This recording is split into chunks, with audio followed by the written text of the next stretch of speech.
ಮತ್ತೊಮ್ಮೆ ಸುಹಾಸಿನಿ ಕಾರ್ಯಕ್ರಮಕ್ಕೆ ಸ್ವಾಗತ. ನಾವು ಹೆಸರಿನ ಮಹತ್ವದ ಬಗ್ಗೆ ಮಾತಾಡ್ತಾ ಇದ್ವಿ. ಈಗ ನೇತ್ರಾವತಿ ಅಂತ ಗದಗ್ನಿಂದ ಕರೆ ಮಾಡಿದ್ದಾರೆ. ನೇತ್ರಾವತಿ, ಮಾತಾಡಿ, ನಮ್ಮ ಜೊತೆ ಪಂಡಿತರಿದ್ದಾರೆ.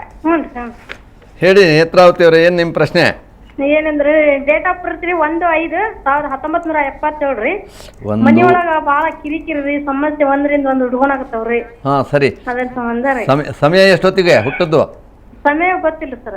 ಮದುವೆ ಡೇಟ್ ಆಫ್ ಬರ್ತ್ ಹೇಳೇನ್? ಬೇಡ, ಮದುವೆ ಡೇಟ್ ಆಫ್ ಬರ್ತ್ ಬೇಡ. ಸಮಯ ಗೊತ್ತಿಲ್ವಾ? ಇರ್ಲಿ ಬಿಡಿ, ನೋಡೋಣ. ಎಷ್ಟು ವರ್ಷ ಆಯ್ತು ಮದುವೆ ಆಗಿ? ಈಗ 14 ವರ್ಷ ಆಯ್ತಿರಿ. ನೋಡಿ, 34 ವರ್ಷ ಆಯ್ತು. ಭಾಳ ಬೇಗ ಮದುವೆ ಆಗಿದ್ರಲ್ಲ. 20 ವರ್ಷಕ್ಕೆ ಆಗಿದೆ. ಹುಡುಗರು ಎಷ್ಟೇನಾಗಿದ್ದಾರೆ? ಈಗ 3 ತಿಂಗಳಿಂದ ಬಾಳ ಕಾಡಕತ್ ಬಿಡ್ತೀರಿ ಸರ್. ಸರಿ, ಹಸ್ತ ನಕ್ಷತ್ರ ಕನ್ಯಾ ರಾಶಿ. ನಿಮಗೆ 7.5 ಶನಿ ಪ್ರಾರಂಭ ಆಗಿಬಿಟ್ಟಿದೆ. ಈಗ 3 ತಿಂಗಳಿಂದ ಜನ್ಮಕ್ಕಿದ್ದ ಶನಿ ದ್ವಿತೀಯಕ್ಕೆ ಕುಟುಂಬಕ್ಕೆ ಹೋಗಿದ್ದಾನೆ. ಹಾಗಾಗಿ ಕೌಟುಂಬಿಕ ಕಲವನ್ನು ಮಾಡ್ತಾನೆ. ಅಷ್ಟಮದಲ್ಲಿ ಗುರು ಬೇರೆ ಇದ್ದಾನೆ. ಗ್ರಹಗತಿ ಬದಲಾದಾಗ ಮಾತ್ರ ಬದಲಾಗತ್ತೆ. ನೋಡಿ, ನಿಮ್ಮ ಮನೆಯವರು ಮದುವೆ ಆಗಿ 14 ವರ್ಷ ಆದ್ರೂ ಈ ರೀತಿ ನಿಮ್ಗೆ ತೊಂದರೆ ಕೊಟ್ಟಿರ್ಲಿಲ್ಲ ಅಲ್ವಾ? ಇಲ್ಲ ರೀ, ಈ 3 ತಿಂಗಳಿಂದ 4 ತಿಂಗಳಿಂದ ಬಾಳ ರೀ. ಮೋಸದಿಂದ ಹೊಲ ಬರ್ಸ್ಕೊಂಡ್ರಿ. ಒಂದರಿಂದ ಸಮಸ್ಯೆ ಅಂದ್ರೆ ಸಮಸ್ಯೆ ರೀ. ಎಷ್ಟು ಜನ? 3 ಜನ ಮಕ್ಕಳ? 2 ರೀ, 1 ಹೆಣ್ಣು 1 ಗಂಡ್ರಿ. ಸರಿ, ಮಕ್ಕಳು ಓದ್ತಾ ಇದ್ದಾರಾ? ಈ ಒಟ್ಟಿನಲ್ಲಿ ನಿಮ್ಮ ಜಾತಕ ಪ್ರಕಾರ 7.5 ಶನಿ ಇದೆ. ಈ ಶನಿ ದೋಷದಿಂದ ಹಿಂಗೆ ಆಗ್ತಾ ಇದೆ. ಕುಟುಂಬ ಶನಿ ಅಂತ ಹೇಳ್ತೇವೆ.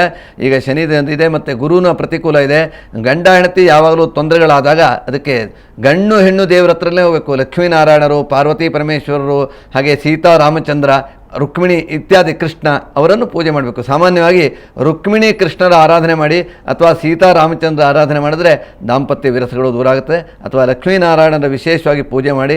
ನಿಮಗೆ ಅನುಕೂಲವಾದರೆ ಸಾಮಾನ್ಯವಾಗಿ ಶುಕ್ರವಾರ ದೀಪ ನಮಸ್ಕಾರವನ್ನು ಮಾಡಿ. ದೀಪ ನಮಸ್ಕಾರವನ್ನು ಮಾಡಿದ್ರೆ ದೀಪ ಉರಿದ್ರೆ ಪಾಪ ಹೋಯಿತು ಅಂತಿದೆ. ಪ್ರತಿ ಶುಕ್ರವಾರ ದೀಪ ನಮಸ್ಕಾರ ಮಾಡಿದ್ರೆ ಪತಿ ಬುದ್ಧಿಂ ಹಿತಾರ್ಥಮೆ ಅಂತ ಹೇಳೇ ಬರ್ತದೆ. ಗಂಡನ ಬುದ್ಧಿಯನ್ನು ಪರಿವರ್ತನೆ ಮಾಡಿಕೊಡುವಂಥ ಆ ದೀಪ ನಮಸ್ಕಾರ ಮಂತ್ರ ಯಾರಾದರೂ ಪುರೋಹಿತರ ಹತ್ರ ಬರೆಸ್ಕೊಂಡು ಪ್ರತಿ ಶುಕ್ರವಾರ ದೀಪ ನಮಸ್ಕಾರ ಮಾಡಿದ್ರೆ ಈ ಗಂಡ ಹೆಂಡರಲ್ಲಿ ಕೌಟುಂಬಿಕವಾಗುವಂತಹ ಈ ಒಂದು ವಿರಸಗಳು ಸರಿಯಾಗತ್ತೆ ಅಂತ ಶಾಸ್ತ್ರ. ಅದಕ್ಕಾಗಿ ದೀಪಾರಾಧನೆ ಶ್ರೇಷ್ಠ ಮಾಡಿ. ಒಳ್ಳೆಯದಾಗಲಿ. ಈಗ ಗೋಕಾಕ್ನಿಂದ ರಾಜೇಶ್ವರಿ ಕರೆ ಮಾಡಿದ್ದಾರೆ. ರಾಜೇಶ್ವರಿ, ನಿಮ್ಮ ಪ್ರಶ್ನೆ ಏನಿದೆ ಕೇಳಿ. ಹಲೋ ಮೇಡಮ್, ನಮಸ್ತೆ. ನಮಸ್ತೆ, ಹೇಳಿ. ಮೇಡಮ್, ಮಗಳ ಹೆಸರು ಈಗ ನಾನು ಕರಿತಾ ಇರೋದು ವೈಷ್ಣವಿ ಅಂತ. ಅಶ್ವಿನಿ ಅಂತ? ವೈಷ್ಣವಿ. ವೈಷ್ಣವಿ ಅಂತ ಕರಿತಾ ಇದ್ದೀನಿ. ಅದ ಹುಟ್ಟಿದ ಅವರು 4 ಅಕ್ಟೋಬರ್ 2011ಕ್ಕೆ ಹುಟ್ಟಿರೋದು ಅವಳು. ಎಷ್ಟು? 4 ಅಕ್ಟೋಬರ್ 2011. 4 ಅಕ್ಟೋಬರ್ 2011. ಸರ್, ಅವ್ರದ್ದು ನಕ್ಷತ್ರ ಪೂರ್ವಾಷಾಢ. ಸರಿ. ರಾಶಿ ಯಾವುದು? ಇದು ಪೂರ್ವಾಷಾಢ ನಕ್ಷತ್ರ ಧನುರಾಶಿ ಬರ್ತದೆ. ಧನುರಾಶಿ ಸರ್. ಪೂರ್ವಾಷಾಢ ನಕ್ಷತ್ರ ಹೆಸರು ಸೂಕ್ತವಾಗಿದೆಯಾ? ಪೂರ್ವಾಷಾಢ ನಕ್ಷತ್ರ ಧನುರಾಶಿ. ಪೂರ್ವಾಷಾಢ ನಕ್ಷತ್ರಕ್ಕೆ ಅದು 2ನೇ ಚರಣಾದಿ ಸರ್ ಹುಟ್ಟದ್ದು. ಬೂಧ ಅಂತ ಬರ್ತದೆ. ದಳು ಹೆಸರು ಬರ್ತದೆ. ದಾಕ್ಷಾಯಣಿ, ದಮಯಂತಿ, ಹೀಗಿದ್ದೆಲ್ಲ ಹೆಸರುಗಳು ನಕ್ಷತ್ರಗಳು ಬರ್ತವೆ. ಬೂಧ ಬದಲ್ಲೂ ಸಹ ಇಡ್ಬೋದು. ಭವಾನಿ, ಭಾಗೀರಥಿ ಇಂಥದ್ದೆಲ್ಲ ಇಡ್ಬೋದು. ಈ ಒಮ್ಮೆ ವೈಷ್ಣವಿ ಇಟ್ಟರೆ ಏನು ತಪ್ಪೇನಿಲ್ಲ. ವೈಷ್ಣವಿ ವಿಷ್ಣು ರೂಪಿಣಿ ಅಂತ ವಿಷ್ಣುವಿನ ಇನ್ನೊಂದು ಹೆಸರು ವೈಷ್ಣವಿ ಅನ್ನುವಂಥದ್ದು.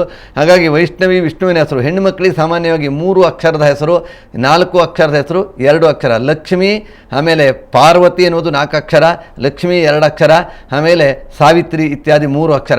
ಹೀಗೆ ಆದ್ದರಿಂದ ಹೆಣ್ಣಿಗೆ 1, 2, 3, 4 ಅಕ್ಷರದ ಹೆಸರು. ಹಾಗಾಗಿ ಲಕ್ಷ್ಮಿ, ಸರಸ್ವತಿ, ಪಾರ್ವತಿ ಇಂಥವ್ರ ಹೆಸರು ಬರೋದ್ರಿಂದ 3 ಅಕ್ಷರದ ಹೆಸರು ವೈಷ್ಣವಿ, ವಿಷ್ಣುವಿನ ಸಂಬಂಧಪಟ್ಟಂಥ ಹೆಸರು ಒಳ್ಳೆಯದಿದೆ. ನೀವು ಒಳ್ಳೆ ಕಾಲದಲ್ಲಿ ಇಟ್ಟಿದ್ರಿ, ಖಂಡಿತ ಚೇಂಜ್ ಮಾಡಬೇಡಿ. ಒಳ್ಳೆಯದಾಗಲಿ ಅದೇ ಹೆಸರಿನಲ್ಲಿ. ಈಗ ಹಾಸನದಿಂದ ಶ್ರುತಿ ಕರೆ ಮಾಡಿದ್ದಾರೆ. ಶ್ರುತಿ, ನಿಮ್ಮ ಪ್ರಶ್ನೆ ಏನಿದೆ ಕೇಳಿ. ಮೇಡಮ್, ನನ್ನ ಮಗಳು ಹೆಸರು ಕಿಂಚನ್ ಅಂತ. ಸಿಂಚನ್ ಅಂತ? ಹೌದು ಮೇಡಮ್. ಅವ್ರದ್ದು ಇದು ಡೇಟ್ ಆಫ್ ಬರ್ತ್ 28/8/2005. 28/8/2005. ಹೌದು ಮೇಡಮ್. ಸರಿ, ಹೆಸರು ಸರಿಯಾಗಿದೆಯಾ ಇಲ್ವಾ ಅಂತ ಕೇಳ್ತಾ ಇದ್ದೀರಿ? ಹೌದು ಮೇಡಮ್. ಅವ್ರದ್ದು ಮಿಥುನ ರಾಶಿ, ಮೃಗಶಿರ ನಕ್ಷತ್ರ ಬರುತ್ತೆ. ಸರಿ, ಸಿಂಚನ್ ಅಂತ ಹೆಸರಿಟ್ಟಿದ್ದೀರಿ? ಮೇಡಮ್. ಸರಿ. ನಕ್ಷತ್ರ ಹೆಸರು ಅದಲ್ಲ. ಅವಳಿ ನಕ್ಷತ್ರ ಮೃಗಶಿರ ನಕ್ಷತ್ರ 3ನೇ ಚರಣ, ಮಿಥುನ ರಾಶಿ. ನೀವು ಹೇಳೋದು ಸರಿ ಇದೆ. ಅವಳು ಹುಟ್ಟಿದಂಥ ವಾರ ಬಂದು ಭಾನುವಾರ ದಿವಸ.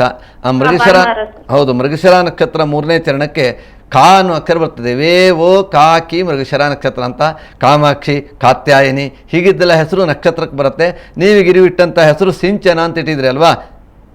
ಸಿಂಚನ ಅಂತ ಇಟ್ಟಿದ್ರಾ?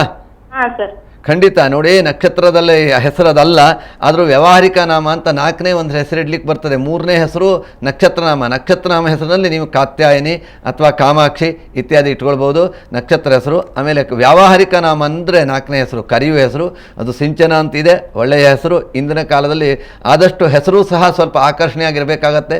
ಅದರಿಂದ ಒಳ್ಳೆಯ ಹೆಸರು. ಖಂಡಿತ ಹೆಸರು ಚೇಂಜ್ ಮಾಡಬೇಡಿ, ಅಡ್ಡಿಲ್ಲ. ಹೆಸರು ಒಳ್ಳೆಯದಾಗಿದೆ ಅವಳಿಗೆ. ಈಗ ಗೋಕಾಕ್ನಿಂದ ಗಂಗಾಧರ್ ಕರೆ ಮಾಡಿದ್ದಾರೆ. ಗಂಗಾಧರ್, ನಿಮ್ಮ ಪ್ರಶ್ನೆ ಏನಿದೆ ಕೇಳಿ. ಮಾತಾಡಿ ಗಂಗಾಧರ್ ಅವರೇ, ಮಾತಾಡಿ. 26 23 ಮಾರ್ಚ್ 1968 23 3 1968. ಮಾರ್ಚ್ ತಿಂಗಳು. ಸರಿ, ಸಮಯ ಎಷ್ಟೊತ್ತಿಗೆ? 4:45 PM ರೀ. ಸರಿ, ಯಾರ ಬಗ್ಗೆ ಕೇಳ್ತಾ ಇದ್ದೀರಿ? ನಮ್ಮ ಬಗ್ಗೆನೇ ಕೇಳ್ತಾ ಇದ್ದೀವಿ. ಏನು ನಿಮ್ಮ ಸಮಸ್ಯೆ? ಈಗಾಗಲೇ ನೀವು ಹುಟ್ಟದ್ದು 68ನೇ ಇಸ್ವಿ. ಹ್ಞೂ ಸರ್. ಏನು ಉದ್ಯೋಗ ಮಾಡ್ತಾ ಇದ್ದೀರಿ? ವಕೀಲರು. ಹೌದಾ, 44 ವಯಸ್ಸಾಯ್ತು. ಹಾಂ. ಈಗ ಎಷ್ಟು ಜನ ಹುಡುಗರು ನಿಮಗೆ? 3 ಜನ ಸರ್. ಈಗ ಸಮಸ್ಯೆ ಏನು ನಿಮ್ಮದು? ಏನಿಲ್ಲ, ಎಲ್ಲ ಸರಿ ಅದ ರೀ. ಮನೆ ಒಂದು ಬೇಗ ಕಟ್ಟಬೇಕಾಗಿದೆ, ಅದು ಕೂಡಿ ಬರುವ ಸರ್. ಖಂಡಿತವಾಗಿಯೂ ಮಡದಿ ಇದ್ಕೊಳ್ಳೆ ಮನೆ ಬೇಕಲ್ವಾ? ಮಡದಿ ಮನೆ, ಗೃಹಿಣಿ ಗ್ರಹ ಮುಚ್ಚತ್ತೆ ಹೇಳಿ, ಗೃಹಿಣಿ ಜೊತೆಗಿದ್ರೆ ಒಂದು ಗ್ರಹವೂ ಬೇಕು. ಒಬ್ಬರೇ ಆದ್ರೆ ಬೇಕಾಗುತ್ತೆ ನೋಡಿ. ಶ್ರೀರಾಮಚಂದ್ರ ವನವಾಸಕ್ಕೆ ಹೋದ್ರು ಸಹ ಪರ್ಣ ಕುಟಿಲ ಅಂತ ಒಂದು ಮನೆ ಕಟ್ಸ್ಕೊಂಡ. ಯಾಕೆಂದ್ರೆ ಗೃಹಸ್ಥರಾಗಿರ್ಬೇಕಿದ್ರೆ ಜೊತೆ ಒಂದು ಹೆಂಡತಿ ಜೊತೆಗಿರುವಾಗ ಅವರ ರಕ್ಷಣೆಗೂ ಹೌದು, ನಮಗೂ ಬೇಕು. ಅದಕ್ಕೋಸ್ಕರ ಮನೆ ಬೇಕು. ಬಹಳ ಸಂತೋಷ ಸುದ್ದಿ ಕೇಳ್ತಾ ಇದ್ರಿ. ನೋಡೋಣ ನಿಮ್ಮ ಜಾತದಲ್ಲಿ ಇದಕ್ಕೆ ಯೋಗ ಬಂದಿದೆ ಅಂತ. ಖಂಡಿತವಾಗಿಯೂ ಯೋಗ ಬಂದಿದೆ. ಕುಜನು ಈಗಾಗಲೇ ನಿಮ್ಮ ಜನ್ಮ ಲಗ್ನದಲ್ಲಿದ್ದಾನೆ, ಚತುರ್ಥಕ್ಕೆ ಹೋಗ್ತಾನೆ. ಸಾಮಾನ್ಯವಾಗಿ ಮೇ ತಿಂಗಳಲ್ಲಿ ಮನೆ ಕಾರ್ಯವನ್ನು ನೀವು ಆರಂಭ ಮಾಡಬೇಕು. ಗುರು ದೃಷ್ಟಿ ಬೀಳುತ್ತೆ ಚತುರ್ಥಕ್ಕೆ. ಹಾಗೆ ವೃಷಭ ರಾಶಿಗೆ ಗುರು ಮೇ 5ನೇ ತಾರೀಕಿಗೆ ಹೋಗ್ತಾನೆ. ಅದರ ನಂತರ ನಿಮಗೆ ಮನೆ ಕಟ್ಟುವಂಥ ಯೋಗ. ಏನಾದರೂ ಭೂಮಿ ಖರೀದಿ ಮಾಡಿದ್ದೀರಾ? ಮಾಡಿದೆ ಸರ್. ಹಾ, ಎಲ್ಲ ಅದಕ್ಕೆ ಕೂಡಿ ಬರುವ ಸರ್. ಸರಿ ಸರಿ, ಖಂಡಿತ ಎಲ್ಲ ದಿಕ್ಕಿನಲ್ಲಿ ಕೂಡುವಂಥ ಯೋಗವೂ ಬಂದಿದೆ. ನೀವು ಕರೆದಂಥ ಮುಹೂರ್ತವೂ ಸಹ ಹಾಗೇ ಇದೆ. ಅದರಿಂದ ನೀವು ಮನೆ ಕಟ್ಟುವಂಥ ಯೋಗ. ಈಗ ವೃಷಭ ಲಗ್ನ, ಆ ವೃಷಭ ಲಗ್ನಕ್ಕೆ ಗುರು ವೃಷಕ್ಕೆ ಬಂದಾಗ ಮನೆ ಕಟ್ಟುವ ಯೋಗ ಬರ್ತದೆ. ಮೇ ತಿಂಗಳ 5ನೇ ತಾರೀಕು ಆದ ನಂತರ ಮನೆಗೆ ಗುದ್ಲಿ ಪೂಜೆ ಮಾಡಿ ಪ್ರಾರಂಭ ಮಾಡಿ. ಮನೆ ಕಟ್ಟಾದ್ಮೇಲೆ ನಮಗೆ ಕರೆ ಮಾಡಿಬಿಡಿ, ನಾವೆಲ್ಲರೂ ಬಂದುಬಿಡ್ತೇವೆ ನಿಮ್ಮ ಮನೆಯ ಪ್ರವೇಶಕ್ಕೆ. ಒಳ್ಳೆಯದಾಗಲಿ. ಮತ್ತಷ್ಟು ವೀಕ್ಷಕರ ಕರೆಗಳನ್ನು ಸ್ವೀಕರಿಸ್ತೀವಿ. ಅದಕ್ಕೂ ಮೊದಲು ಒಂದು ಸಣ್ಣ ವಿರಾಮ. ಸುಹಾಸಿನಿ ಸುಹಾಸಿನಿ